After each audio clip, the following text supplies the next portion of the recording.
ओम आप्यायन्तु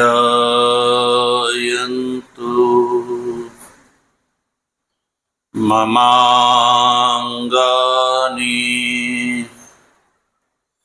वाक् प्राणश्चक्षुः श्रोत्रमथो बलमिन्द्रियाणि च सर्वाणि सर्वं ब्रह्मोपनिषदम् माहं ब्रह्म निराकुर्याम् मा ब्रह्म निराकरोद निराकरणमस्त्व निराकरणं मेस्तु तदात्मनि निरते य उपनिषत्सु धर्मा स्ते मयि सन्तु ते मयि सन्तु। ओम शांति शांति शांति। शंकरं शंकराचार्यं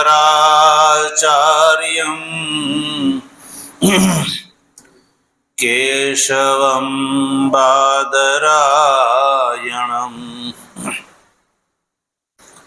सूत्रभाष्य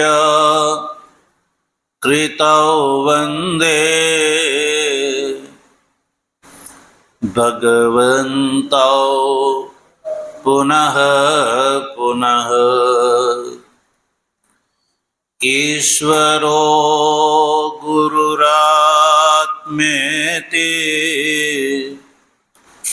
मूर्तिभेद विभागिने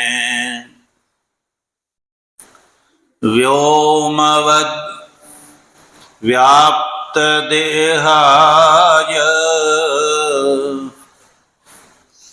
दक्षिणामूर्तये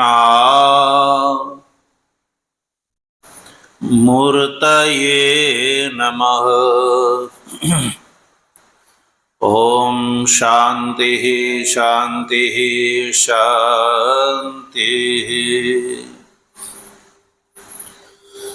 अलख निरंजन जय सच्चिदानंद माधवानंद हरे हरे।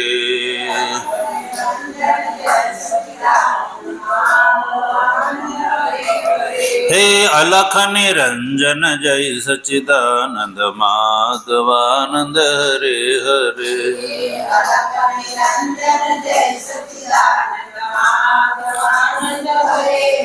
हे माधवानंद हरे हरे गुरु माधवानंद हरे हरे।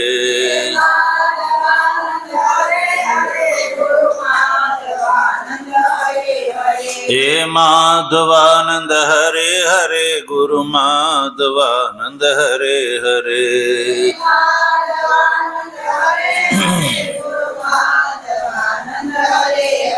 हे सबगट व्यापक जय सच्चिदानंद माधवानंद हरे हरे।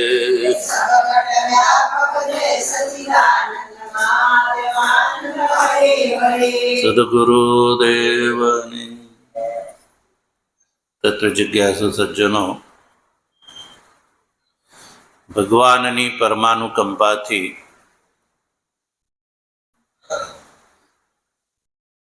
સામવેદીય છાંદોગ્ય ઉપનિષદના પંચમ અધ્યાયમાં તૃતીય ખંડથી દશમ ખંડ માં ઉપલબ્ધ પંચાગ્નિ વિદ્યાનો આપણે વિચાર કરી રહ્યા છીએ। ભગવતી શ્રુતિ પંચાગ્નિ વિદ્યાના માધ્યમથી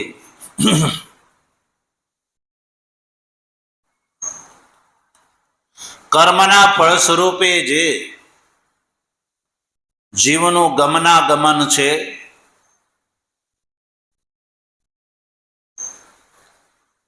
એનું વર્ણન કરે છે. વૈરાગ્ય માટે વર્ણનનું શ્રવણ કરીને મુમુક્ષુના મનમાં વૈદિક કર્મનું જે ફળ સ્વર્ગાદી છે, સંસાર છે, એ પ્રત્યે વૈરાગ્ય થાય. એ માટે કર્મ અને સકામ ઉપાસનાના ફળ સ્વરૂપે સંસારની જ પ્રાપ્તિ થાય છે. એ વાત ભગવતી શ્રુતિ બતાવીને જે મુમુક્ષુ છે, જેને નિર્વિશેષ મોક્ષની પ્રાપ્તિ કરવી છે, સંસારની નહીં, એવા મુમુક્ષુને સકામ કર્મ અને સકામ ઉપાસનાના ફળ પ્રત્યે વૈરાગ્ય થાય.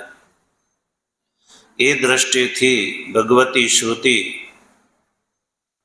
કર્મના ફળ સ્વરૂપે પ્રાપ્ત થતી જે બ્રહ્માજીથી લઈને સ્તંભ પર્યંતની ગતિનું વર્ણન કરે છે.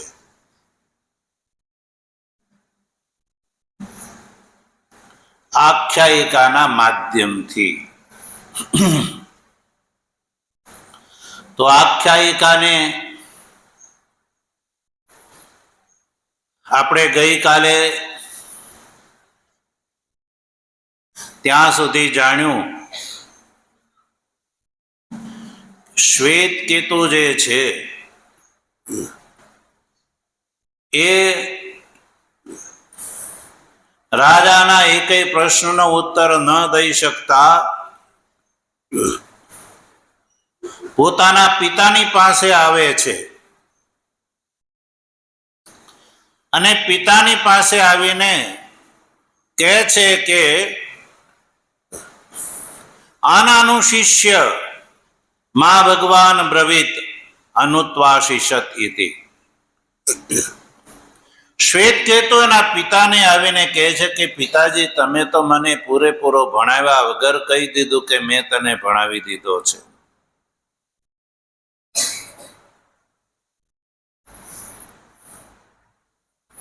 કેમ? તો કહ્યું કે પંચમા રાજન્ય બંધુ પ્રશ્નાન અપ્રાક્ષિત. તૃતીય ખંડની ચતુર્થ કંડિકા સુધી વાત થઈ ગઈ. આજે આપણે આ જે તૃતીય ખંડ છે એની પાંચમી કંડિકાનું જોઈએ. પાંચમી કંડિકામાં શ્વેત કેતુ એના પિતાને કહે છે કે પંચમા રાજન્ય બંધુ પ્રશ્નાન અપ્રાક્ષિત તેષામ નૈકંચન ન એકંચન અશકમ વિવક્તુમ ઇતિ. સહ ઉવાચ યથા મા ત્વં તદ એતાન અવદહ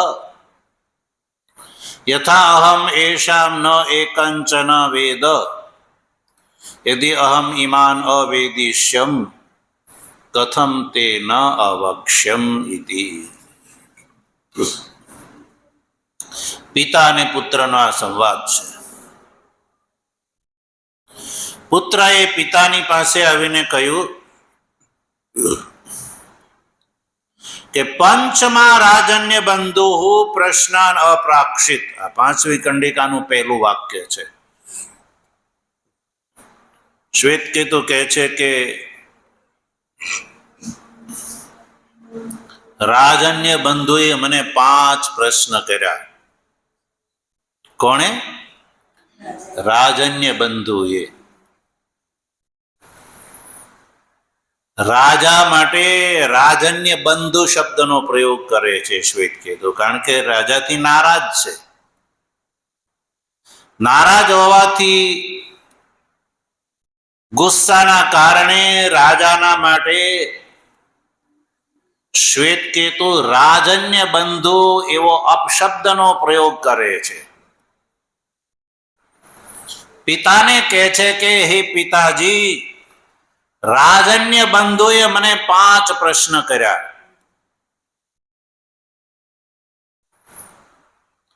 તો તમને એમ થશે કે ભાઈ રાજન્ય બંધુ કોને કહેવામાં આવે?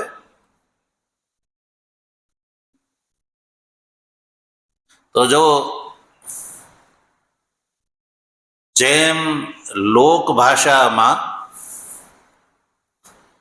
કોઈ વ્યક્તિ કોઈનાથી નારાજ થઈને જ્યારે વાત કરે ત્યારે એના માટે અપશબ્દનો પ્રયોગ કરે છે. નારાજ થઈ જાય ત્યારે અપશબ્દનો પ્રયોગ કરે છે. તો શ્વેતકેતુ જે ગયો તો મોટા ઉપાડે વિદ્યાનું અભિમાન લઈને કે હું ભણેલો છું રાજાની સભામાં, અને રાજાએ કીધું કે તું ભણેલો છો? તો કે હા, હું ભણેલો છું. અને 5 પ્રશ્ન કર્યા, એકેય પ્રશ્ન આવડ્યો નહીં. તો અપમાન થાય કે સન્માન થાય? બોલો, અપમાન જ થાય. ઓક્સફોર્ડ યુનિવર્સિટીનો પ્રોફેસર કોઈ કોલેજમાં લેક્ચર દેવા જાય અને ઓડિયન્સમાંથી કોઈ વિદ્યાર્થી ઊભો થઈને એને પ્રશ્ન કરે કે તમને ABCD આવડે? તો બોલો, પેલાને કેવું લાગે? અપમાન ન લાગે? અને એમાંય તે બોલવા જાય અને નો આવડે તો બોલો, એના જેવું અપમાન કરું? તો રાજાએ 5 પ્રશ્ન કર્યા અને શ્વેતકેતુને એકયનો પ્રશ્નનો ઉત્તર ન આવડ્યો એટલે અંદરથી ખરેખર નારાજ થઈ જાય છે. ધુઆ પુઆ થઈને પિતાજીની પાસે આવે છે. પહેલા તો પિતાજીને જ કહી નાખ્યું કે ભણાવ્યા વગર તમને મેં ભણાવી દીધો, એવું પિતાજી તમે મને કેમ કહ્યું? તો પિતાજી કહે છે કે શું થયું એ વાત તો કર. ત્યારે શ્વેતકેતુએ કહ્યું કે હું પ્રવાહણ જૈવલીની સભામાં ગયો હતો. કોની સભામાં? પ્રવાહણ જૈવલી. રાજાનું નામ છે પ્રવાહણ જૈવલી. તો પ્રવાહણ જૈવલીની સભામાં હું જઈ ચડ્યો, ગયો હતો, અને રાજાએ મને 5 પ્રશ્ન કર્યા ને એ 5યનો એકયનો ઉત્તર હું આપી શક્યો નહીં, પિતાજી કહે છે. એટલે પિતાએ પૂછ્યું, એટલે એ વાત કરતી વખતે રાજા માટે રાજન્ય બંધુ શબ્દનો પ્રયોગ કરે છે શ્વેતકેતુ. તો રાજન્ય બંધુ જે છે એ એક ક્ષત્રિયને માટે વપરાતો અપશબ્દ છે. જો આ જ ઉપનિષદમાં આવા શબ્દનો પ્રયોગ જોવા મળે છે. બ્રાહ્મણને માટે કોઈ અપશબ્દ કેવો હોય તો બ્રહ્મબંધુ. ક્ષત્રિયને માટે અપશબ્દનું સૂચન કરવું હોય તો રાજન્ય બંધુ. એવી જ રીતે ઉપલક્ષણથી વૈશ્ય માટે કોઈ નારાજગી વ્યક્ત કરવી હોય તો એના માટે વૈશ્ય બંધુ. અને શુદ્ર માટે જો કેવું હોય તો શુદ્ર બંધુ. યદ્યપિ શુદ્ર બંધુ એવો શબ્દ પ્રયોગ કઈ આવતો નથી, પણ ક્રમથી પણ બધી ભાષામાં બધી જાતિમાં આવા અપશબ્દો જોવા મળે છે. તો રાજન્ય બંધુ કોને કહેવામાં આવે છે? ભગવાન ભાષ્ય કરતા રાજન્ય બંધુ શબ્દનો અર્થ કરે છે. જો શું કહે છે? રાજન્ય બંધવો અસ્ય ઇતિ રાજન્ય બંધુ સ્વયં દુર્વૃત્ત ઇત્યર્થ. કોને કહેવામાં આવે રાજન્ય બંધુ? તો કયું? રાજન્ય બંધવો, રાજાઓ જેના ભાઈઓ છે, રાજાઓ જેના, જે રાજ પરિવારનો પોતે છે, પોતે રાજ પરિવારનો છે અને રાજોચિત એક પણ લક્ષણ જેનામાં નથી, સ્વયં દુર્વૃત્ત છે અને રાજ પરિવારનો છે, સ્વયં દુર્વૃત્ત છે, એના ભાઈઓ વગેરે જે છે એ રાજા છે અને સ્વયં દુર્વૃત્ત છે, એવા વ્યક્તિને કહેવામાં આવે છે રાજન્ય બંધુ. રાજન્ય બંધવો અસ્ય ઇતિ રાજન્ય બંધુ, રાજાઓ જેના ભાઈઓ છે, સ્વયં દુર્વૃત્ત, સ્વયં રાજા નથી, રાજાના એક પણ જેનામાં લક્ષણ નથી, એને માટે રાજન્ય બંધુ શબ્દનો પ્રયોગ થાય છે. એટલે શ્વેતકેતુ પ્રવાહણ જેવલી જે છે એના માટે રાજન્ય બંધુ શબ્દનો પ્રયોગ નારાજગીથી કરે છે. કારણ કે પ્રશ્ન પૂછ્યા અને એકેય પ્રશ્નનો ઉત્તર આવડ્યો નહીં એટલે મનમાં નારાજગી ભરેલી છે. તો કયો કે રાજન્ય બંધુએ મને 5 પ્રશ્ન કર્યા અને તેષામ ન એકંચન અશકમ વિવક્તુમ ઇતિ, આ બીજું વાક્ય કંડિકાનું. કહ્યું કે એમાંથી હું એકેય પ્રશ્નનો ઉત્તર દઈ શક્યો નહીં. આવું જ્યારે કહ્યું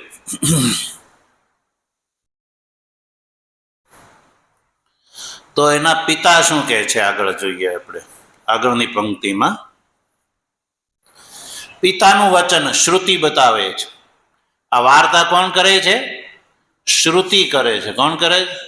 શ્રુતિ, ઉપનિષદ શ્રુતિ કરે છે.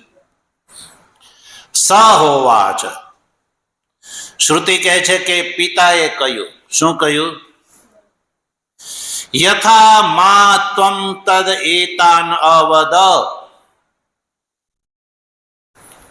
કહ્યું કે હે પુત્ર, રાજાએ જે તને પ્રશ્ન કર્યા એ પ્રશ્ન તું મને બતાવ. કયા કયા પ્રશ્ન હતા?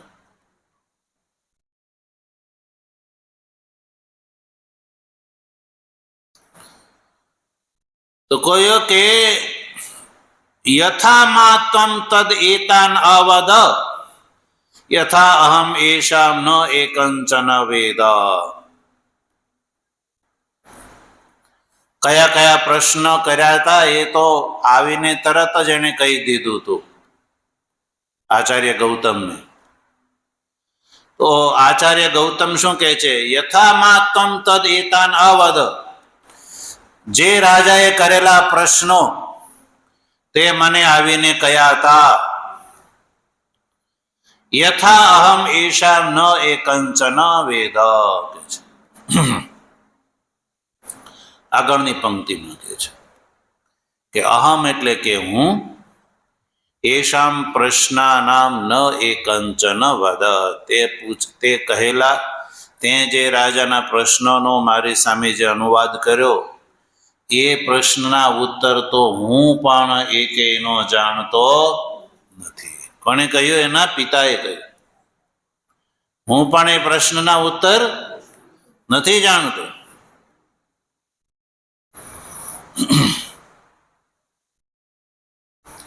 ન એકંચન અવદ ન એકંચન અશકમ વિવક્તુમ ઇતિ તથા મામ જાનીહિ, એટલે હું પણ તારી જેમ એ પ્રશ્નના ઉત્તરને નથી જાણતો. ત્વદીય અજ્ઞાનેન લિંગેન મમ તદ વિષયમ અજ્ઞાનમ જાનીહિ કહે છે. પિતા કહે છે કે હે પુત્ર, તું જે રીતે એ પ્રશ્નના ઉત્તરને નથી જાણતો એટલે તારા આ પ્રશ્ન સંબંધી અજ્ઞાન રૂપી લિંગથી તું એવું જાણ કે તદ વિષયમાં અજ્ઞાનમ, એ વિષય હું પણ જાણતો નથી. કેમ એવું? શું પિતા જાણે એ પુત્ર જાણતો જ હોય? એવું હોય તો એમ કહી શકાય કે ભાઈ પુત્ર નથી જાણતો એટલે પિતા નથી જાણતા. તો અહીંયા વ્યાપ્તિ એટલા માટે બતાવે છે કે શ્વેતકેતુએ અધ્યયન પોતાના પિતાની પાઠશાળામાં જ કર્યું હતું. તો પિતા પાસે એવો કોઈ પ્રશ્ન હોતો નથી કે જે પોતાના પુત્રને ન બતાવે. અર્થાત જે કઈ અધ્યેતવ્ય છે એ બધું અધ્યયન શિષ્યને આ પુત્રને પિતા બતાવી જ દે છે, કંઈ પણ બાકી રાખતા નથી. એટલે શ્વેતકેતુના પિતા કહે છે કે હે પુત્ર, તું નથી જાણતો એટલે તું સમજ કે હું પણ જાણતો નથી. જો હું જાણતો હોત તો મેં તને વિદ્યાર્થી અવસ્થામાં એ ભણાવી ચૂક્યો હોત. આગળ કહે છે જો, યદિ અહમ ઇમાન અવેદિષ્યમ કથમ તે ન અવક્ષ્યમ ઇતિ. કહે છે કે યદિ અહમ ઈમાન અવેદિશમ, ઈમાન એટલે જે તે કરેલા, તે મને આવીને રાજાએ જે કહેલા પ્રશ્નનો અનુવાદ કર્યો, એ પ્રશ્નનો હલ અવેદિશ્યમ, યદિ હું જાણતો હોત તો કથમ તે ન અવક્ષ્યમ, હું તને શા માટે ન બતાવે? એવું તો કોઈ કારણ નથી કે તું મારો પુત્ર છો અને હું જો એ પાંચેય પ્રશ્નના ઉત્તર હું જાણતો હો અને તને ન બતાવે, તારી અંદર એવો કોઈ કારણ નથી. કેમ? કારણ કે તુભ્યમ પ્રિયાય પુત્રાય સમાવર્તન, પ્રિયાય પુત્રાય સમાવર્તન કાલે પૂરા ન અવક્ષ્યમ. તું તો મારો પ્રિય પુત્ર છો યા પ્રિય શિષ્ય છો. તો પ્રિય પુત્ર યા પ્રિય શિષ્ય જે હોય તો ગુરુ જે છે એને સઘળી વિદ્યા પ્રદાન કરી જ દે છે.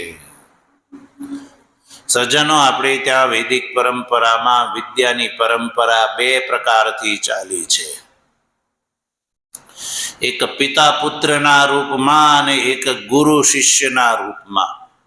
કેવા રૂપમાં? પિતા પુત્રના રૂપમાં અને ગુરુ શિષ્યના રૂપમાં. આ બે પ્રકારથી પરંપરા આપણે ત્યાં વિદ્યાની ચાલી છે. પિતા પુત્રની જે પરંપરા છે એને બિંદુ પરંપરા કહેવામાં આવે છે. ગુરુ અને શિષ્યની જે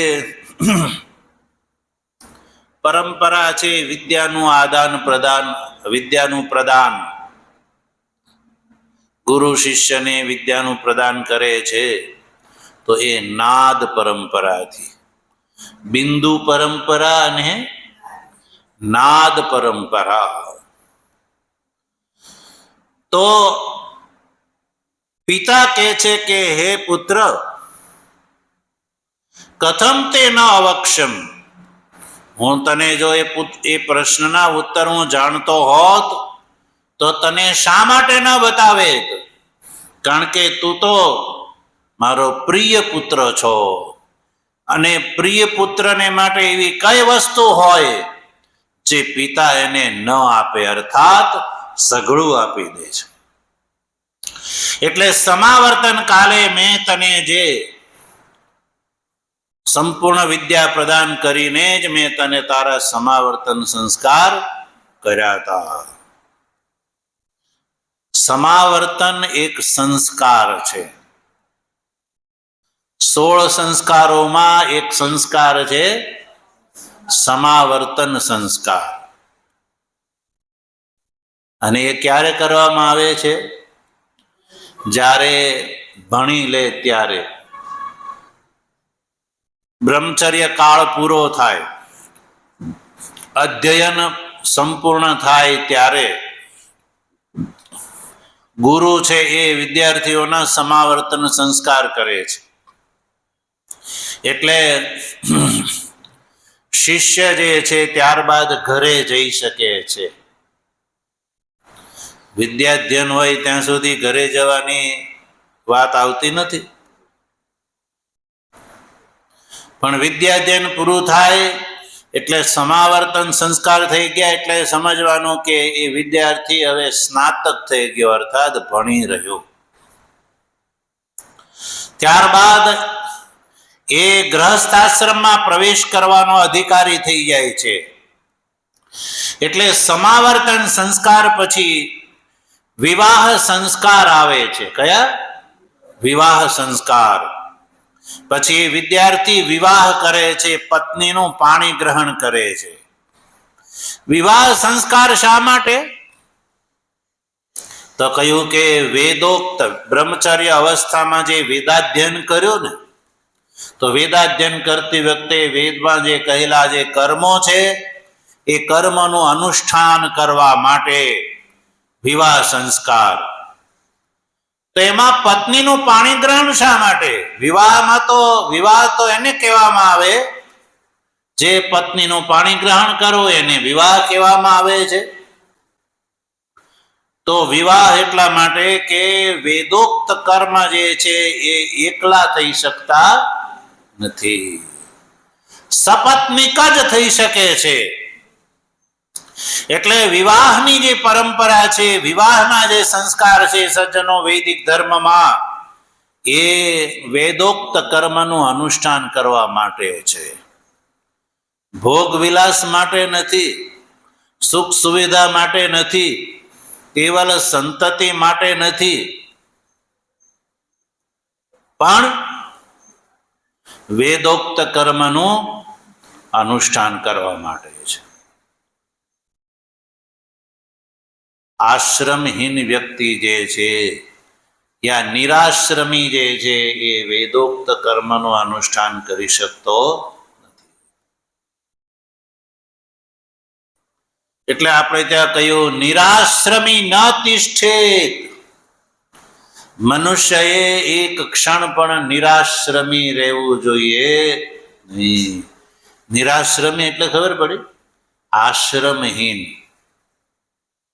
આશ્રમહીન ન રહેવું જોઈએ. આશ્રમહીન એટલે કેવી રીતે? બ્રહ્મચર્ય કાળ સમાપ્ત થઈ ગયો, સમાવર્તન સંસ્કાર થઈ ગયા, અને સમાવર્તન સંસ્કાર થયા પછી પત્નીનું પાણી ગ્રહણ. પણ વર્તમાન કાળમાં આપણે જોઈએ છીએ કે વિવાહ થવા કઠિન થતા જાય છે. તમે જો એક ગામની અંદર ઘણા બધા એવા છોકરાઓ જોવા મળશે કે જેનો વિવાહ નથી થતો. એનું કારણ શું છે? છોકરાઓ અને છોકરીઓની વચ્ચે જે બેલેન્સ હોવું જોઈએ એ બેલેન્સ બગડી ગયો. છોકરીઓની સંખ્યા ઓછી અને છોકરાઓની સંખ્યા વધારે છે. છોકરીઓની સંખ્યા ઓછી હોવાનું કારણ છોકરીનો જન્મ નહીં થવા દેવો. અને એ કેવી રીતે શક્ય બન્યું? તો મનુષ્યએ એવા યંત્રો શોધી કાઢ્યા, એવા યંત્રો શોધી કાઢ્યા કે ગર્ભાવસ્થા દરમિયાન એ બોધ કરી શકાય કે ગર્ભસ્થ જે શિશુ એ સ્ત્રીલિંગ છે કે પુલ્લિંગ છે એનો બોધ કરી શકે એવા મશીનો, સાધનો શોધી કાઢ્યા, જે મનુષ્યના માટે સુવિધાજનક નહીં પણ આખર એ દુવિધાજનક સાબિત થયા છે. એને કારણે સમાજની વ્યવસ્થા આજકાલ જે છે એ બગડતી જાય છે.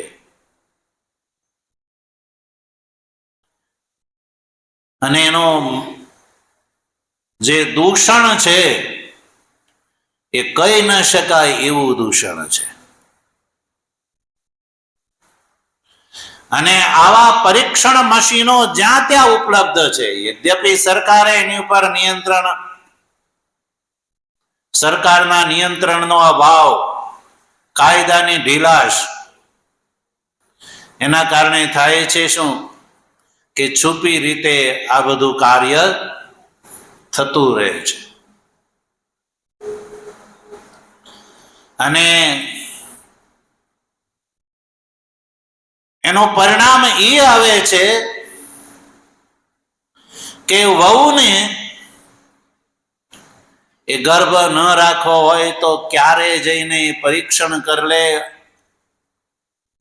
અને એના પાતની જે વિધિ છે એ કરી લે, સાસુને ખબર પણ પડે નહીં.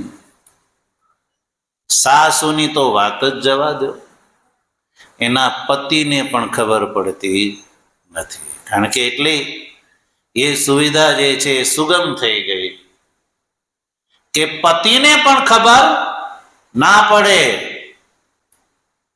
કે પત્નીએ શું કરી નાખ્યું છે. એટલે જો છોકરી હોય તો એનો ગર્ભપાત કરી નાખવો. આનું પરિણામ અત્યારે સમાજ ભોગવી રહ્યો છે. અને પ્રત્યેક જ્ઞાતિ આ જે છે આ જે દૂષણનું ફળ વર્તમાનમાં ભોગવી રહ્યો છે. એટલે છોકરાઓ જે છે નિરાશ્રમી રહી જાય છે.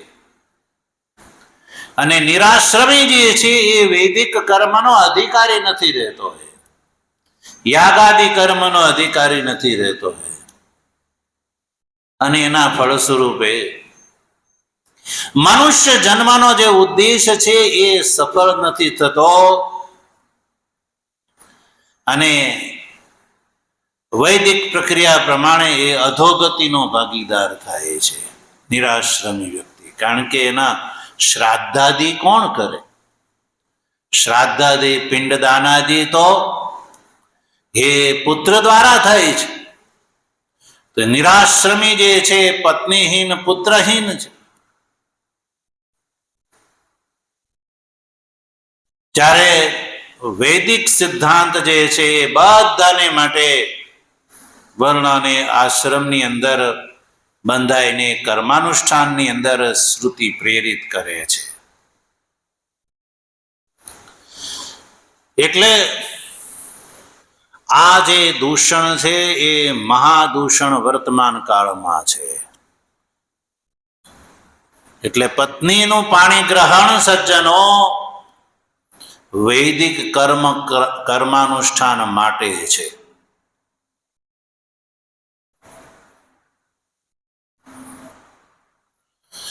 તો આપણે વાત કરતા હતા કે આચાર્ય ગૌતમે કહ્યું કે તું મારો પ્રિય પુત્ર છો અને સમાવર્તન સમયે મેં તને ભણાવી દીધો એવું કહ્યું અને સમાવર્તન સંસ્કાર કરી નાખ્યા. તો તું એમ સમજ કે હું પણ જાણતો નથી, નહીં તો તું મારો પ્રિય પુત્ર છો, અવશ્ય હું તને વાત કરે.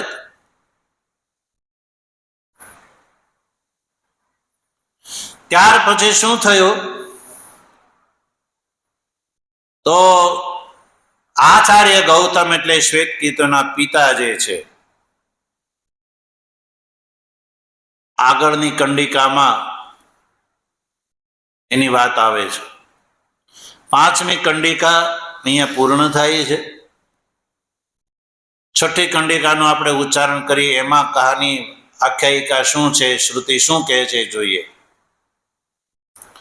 સહ ગૌતમો રાજ્યો અર્ધમ ઈયાય તસ્મૈ પ્રાપ્તાય અર્હાંચકાર સહ પ્રાતઃ સભાગ ઉદેયાય તમ હોવાચ માનુષસ્ય ભગવન ગૌતમ વિત્તસ્ય વરમ વૃણીથા ઇતિ. સ હોવાચ તવૈવ રાજન માનુષમ વિત્તમ યામેવ કુમારસ્ય અંતે વાચમ અભાષથા તામેવ મે બ્રૂહી ઇતિ સહ કૃચ્છ્રી બભૂવ. આ તૃતીય ખંડની છઠ્ઠી કંડિકા છે. પાંચમી કંડિકામાં શ્વેતકેતુ અને ગૌતમનો સંવાદ થઈ ગયો અને પિતા ગૌતમે કહ્યું કે હું નથી જાણતો એટલે તું સમજ કે તું નથી જાણતો. એટલે પછી આગળની એટલે કે છઠ્ઠી કંડિકામાં શ્રુતિ શું કહે છે? સહ ગૌતમો રાજ્યો અર્ધમ એયાય. આચાર્ય ગૌતમ ખુદ હવે રાજાની ત્યાં જાય છે, પ્રવાહણ જેવલી રાજાના દરબારમાં જાય છે. ગૌતમ એ ગોત્રત નામ છે. રાજ્યો અર્ધમ, રાજ્ય એટલે કોણ? જેવલી, પ્રવાહણ જેવલીની ત્યાં અર્ધમ, અર્ધમ એટલે રાજાનું જ્યાં સ્થાન છે ત્યાં એયાય એટલે ગતવાન, રાજાને ત્યાં જાય છે. રાજાને ત્યાં જાય છે એટલે રાજા શું કરે છે? રાજા એનું સ્વાગત કરે છે. એ વાત શ્રુતિ બતાવે છે. તસ્મૈ પ્રાપ્તાય અર્હાંચકાર. રાજા આચાર્ય ગૌતમને જોવે છે એટલે એને આદરપૂર્વક સ્થાન ઉપર બેસાડે છે. રાજા અર્હાંચકાર. આચાર્ય ગૌતમ ની સર્વત્ર પ્રસિદ્ધિ છે, કારણ કે એ ગુરુકુળ ચલાવે છે અને વિદ્યાર્થીઓને ભણાવે છે. તો આવા જે ગુરુકુળના આચાર્યો જે છે એની સર્વત્ર પ્રસિદ્ધિ હોય છે, કારણ કે એ ગુરુકુળ છે એ રાજાઓના કારણે ચાલતા હોય છે. કારણ કે ગુરુકુળ ચલાવવામાં ધનની આવશ્યકતા પડે છે. ધન વગર તો ત્યાં રહેવાની, ભોજનની વ્યવસ્થા કેવી રીતે થઈ શકે? વિદ્યાર્થીને રહેવા માટે આવાસ જોઈએ, વિશ્રામાલય જોઈએ, એને ભોજન માટેની વ્યવસ્થા જોઈએ. એટલે આ જે વ્યવસ્થા છે એ રાજાના દાનથી થાય છે. એટલે પ્રવાહણ જેવલી જે છે એ આચાર્ય ગૌતમને પહેલેથી જાણે છે. એટલે પ્રવાહણ જેવલી જે છે એ આચાર્ય ગૌતમનો સત્કાર કરે છે. પ્રાપ્તાય અર્હાંચકાર એટલે પૂજા શુશ્રૂષા વગેરે કરે છે. અર્હાંચકાર એટલે એના ચરણ વગેરે ધોઈ અને એની પૂજા કરી, સ્વાગત કર્યું, સત્કાર કર્યો. સવારે નીકળ્યા હશે, સાંજે પહોંચ્યા હશે. એટલે સાંજની વેળામાં જ્યારે સભા સમાપ્ત થવાની હતી એ જ વખતે પહોંચે છે અને એ જ વખતે રાજાએ એની પૂજા અર્ચના કરી. ત્યારબાદ સભાની સમાપ્તિ થઈ. આચાર્ય ગૌતમના માટે ઉતારાની વ્યવસ્થા થઈ. એટલે સ ગૌતમ કૃત આતિથ્ય ઉષિત્વા પરેદ્યુઃ. સાંજે ઉતારામાં જઈ અને આચાર્ય ગૌતમ જે છે વિશ્રામ કરે છે. પછી તો કહ્યું કે ગૌતમ કૃત આતિથ્ય ઉષિત્વા પરેદ્યુઃ. આતિથ્યનો સત્કાર કરીને, ઉષિત્વા એટલે સવારે ઉઠીને પ્રાતઃકાળની જે નિત્ય ક્રિયા કરીને, પ્રાતઃ સભાગે ઉતઈયાય, સવારમાં જ્યારે રાજા સભા ભરીને બેસે છે ત્યારે સભાગે એટલે કે સભાંગતે રાજ્ઞી ઉતઈયાય, રાજાની સભામાં આચાર્ય ગૌતમ સવારે પ્રવેશ કરે છે. સભાગે એટલે કે પૂજા સેવા સહિત જે રાજાને ત્યાં જાય છે, રાજા એને ઉચિત આસન ઉપર એમને બિરાજમાન કરે છે અને આદરપૂર્વક રાજા એને શું કહે છે? શ્રુતિનું વચન, તમહ ઉવાચ માનુષસ્ય વિત્તસ્ય વરમ વૃણીથાઃ. રાજાએ કહ્યું કે હે ગૌતમમ, માનુષસ્ય વિત્તસ્ય વરમ વૃણીથાઃ કે છે. કારણ કે રાજાના મનમાં એમ કે આચાર્ય ગૌતમ મહાન ગુરુકુળ ચલાવે છે, એટલે ગુરુકુળમાં ધનની આવશ્યકતા હોય છે, એટલે ધન માટે અવશ્ય પધાર્યા હશે. એટલે રાજાએ તો સીધી પહેલા એ જ વાત કરી કે માનુષસ્ય વૃત્તમ વરમ વૃણીથાઃ. કહ્યું કે હે ભગવાન, સંબોધન કરીને કહે છે માનુષસ્ય વિત્તમ. માનુષ એટલે મનુષ્ય સંબંધી વિત્ત. મનુષ્ય સંબંધી જે વિત્ત જે છે, મનુષ્ય સંબંધી વિત્ત શું હોઈ શકે ભાઈ? ગો, ભૂમિ, હિરણ્ય વગેરે. શું શું હોઈ શકે? ગો, ભૂમિ, હિરણ્ય. ગો એટલે પશુ, ગાય વગેરે ગુરુકુળમાં એની આવશ્યકતા પડે. ભૂમિ એટલે ગુરુકુળ વધારવા માટે, ભવન વધારવા માટે ભૂમિની જરૂર પડે. હિરણ્ય એટલે એના રખરખાવ માટે સુવર્ણ વગેરે ધનની આવશ્યકતા પડે. યા કોઈ ગ્રામાદિ દ્વારા ગ્રામાદિ બાંધી દેવામાં આવે કે જે ગ્રામથી જે આવક થાય એ આવક એને પ્રદાન કરવામાં આવે, તો સજ્જનો એને માનુષવિત્ત કહેવામાં આવે છે. એટલે ભાષ્યકાર લખે છે ગ્રામાદેહે, ગ્રામાદિ વગેરે શું છે? માનુષવિત્ત. કે મનુષ્ય સંબંધી જે વર છે, વરમ વૃણીથાઃ કે છે કે વર માગી. વરનો અર્થ છે વરણીયમ વરઃ કામમ. જે તમે ઈચ્છાથી આવ્યા હોય એ તમે મને બતાવો, હું તમને આપવા તૈયાર છું. વૃણીથાઃ એટલે માગો, તમારે શેની જરૂર છે? આચાર્ય ગૌતમ આગળ શું કહે છે? આચાર્ય ગૌતમનું વચન શ્રુતિ બતાવે છે.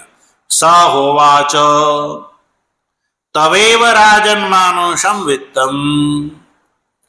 આચાર્ય ગૌતમે શું કીધું? કે ગૌતમ કહે છે કે તવૈવ રાજન માનુષમ વિત્તમ તવૈવ તિષ્ઠતો. કહે છે કે હે રાજા, આ મનુષ્ય સંબંધી વિત્ત જે છે એ તમે તમારી પાસે રાખો. મારે એની કોઈ જરૂર અને હું એ માટે આવ્યો પણ નથી. તો રાજા પૂછી શકે, તો પછી તમે શા માટે આવ્યા છો? કારણ કે પ્રાયઃ આવવાનું પ્રયોજન યોગ અને ક્ષેમ હોય છે. રાજાએ તો ગૌતમને યોગ ક્ષેમાર્થી માનીને પૂછ્યું. ભાષ્ય ટીકાકાર લખે છે ગૌતમમ આગતમ યોગ ક્ષેમાર્થિનમ બુદ્ધ્વા રાજા પ્રસન્ન સન ઉક્તવાન. રાજાએ તો પ્રસન્ન થઈને યોગ ક્ષેમાર્થી સમજી અને કહ્યું કે જે જોઈએ માગી લો. યોગ ક્ષેમાર્થી ખબર છે યોગ અને ક્ષેમ કોને કહેવામાં આવે? અપ્રાપ્તની પ્રાપ્તિ એને યોગ કહેવામાં આવે અને પ્રાપ્તનું રક્ષણ થાય એને ક્ષેમ કહેવામાં આવે છે. આ સંસારના પ્રત્યેક મનુષ્યની કામના શું હોય છે? જે ન હોય એ મળે અને જે મળેલું હોય એ સચવાય. જે ન હોય એને મેળવવો છે અને મેળવેલું જે છે એને રાખી મૂકવું છે. આ બે જ કાર્યમાં મનુષ્યનું જીવન સમાપ્ત થઈ જાય છે. જે નથી એ મેળવવું છે. નથી એના માટે દુઃખી છે, જે છે એનો લાભ નથી લેવો. પણ જે નથી એના માટે રાત દિવસ જે છે એ દોડા દોડ કર્યા કરે છે. અને જે મળ્યું છે ને એને રાખી મૂકે છે, એને ભોગવી શકતો. એટલે જે નથી એને મેળવવું અને જે મેળવવું છે એ જાય નહીં, એ તૂટે નહીં, ફૂટે નહીં અને મટે નહીં. આ બેમાં જ મનુષ્યનું જીવન સમાપ્ત થઈ જાય છે. તો રાજાએ જ્યારે કહ્યું અને ગૌતમે કહ્યું કે તવૈવ તિષ્ઠતો માનુષવિત, રાજા તમારી પાસે રહે. તો પછી રાજાના મનમાં થયું કે તો શા માટે આવ્યા હશે? એટલે રાજાના મનમાં સવાલ ઉઠ્યો, તર્હિ કૃતકૃત્યસ્ય તવ કિમ આયા કિમિતિ આગમનમ. ભાષ્ય ટીકાકાર રાજાના મનમાં એક આશંકા મૂકે છે. તર્હિ કૃતકૃત્યસ્ય તવ કિમિતિ આગમનમ. તો તમે પછી કૃતકૃત્ય હો, તમારે કોઈ પદાર્થ લેવાનું પ્રયોજન જ ન હોય, તો પછી હે આચાર્ય તમે બતાવો શા માટે તમારું અહીંયા આગમન થયું છે? શા માટે તમે મને જે સેવા આપી છે? તો આચાર્ય ગૌતમ આગળ શું કહે છે? શ્રુતિ ગૌતમનું વચન બતાવે છે. યામ એવ કુમારસ્ય અંતે વાચમ અભાષથા તામ એવ મે બ્રૂહી ઇતિ. આચાર્ય ગૌતમ કહે છે કે કુમારસ્ય અંતે યામ એવ વાચમ અભાષતા, મારો પુત્ર તમારે ત્યાં જ્યારે આવ્યો તો મારા પુત્રને જે તમે પ્રશ્નો કર્યા હતા એ જે વાચમ અભાષતા. કુમારસ્ય મમ પુત્રસ્ય અંતે, અંતે એટલે સમીપે, વાચમ અભાષતા. વાચમ એટલે પંચ પ્રશ્ન લક્ષણાન, જે વાણી તમે કહી હતી. તામ એવ વાચમ એટલે 5 પ્રશ્ન મેં મહ્યમ બ્રૂહી, એ તમે મને બતાવો. કથય ઇતિ. આવું જ્યારે આચાર્ય ગૌતમે કહ્યું ત્યારે રાજા આ સાંભળીને અવાક થઈ જાય છે. શું થઈ જાય છે? અવાક. શું કહે છે? જો શ્રુતિ રાજાનું વચન કીધું, સહ કૃચ્છ્રી બભૂવ. રાજા કૃચ્છ્રી બભૂવ, કૃચ્છ્રી થઈ જાય છે. કૃચ્છ્રી એટલે દુઃખી થઈ જાય છે કે આવું કેવી રીતે સંભવ છે? કથમનું ઇદમ ઇતિ. તો રાજાનો પ્રશ્ન, આ જે ગૌતમના કથનથી દુઃખી થવું કેમ છે? એટલા માટે કે આ જે 5 પ્રશ્ન સંબંધી જે વિદ્યા છે એ આજ સુધી ક્ષત્રિય પરંપરાથી ચાલી આવી છે. બ્રાહ્મણ પરંપરામાં આ વિદ્યા નથી, ક્ષત્રિય પરંપરાથી વિદ્યા ચાલી આવે છે. એટલે રાજાના મનમાં જે છે એ સંકોચ થયો કે જો હું આ આચાર્ય ગૌતમને આ કહીશ તો આ વિદ્યા પછી બ્રાહ્મણ પરંપરામાં ચાલી જશે, ક્ષત્રિય પરંપરાથી ચાલી આવે છે તો એ બ્રાહ્મણ પરંપરામાં ચાલી જશે. એટલે એ દ્રષ્ટિથી રાજા જે છે એ કૃચ્છ્રીભૂત થઈ જાય છે.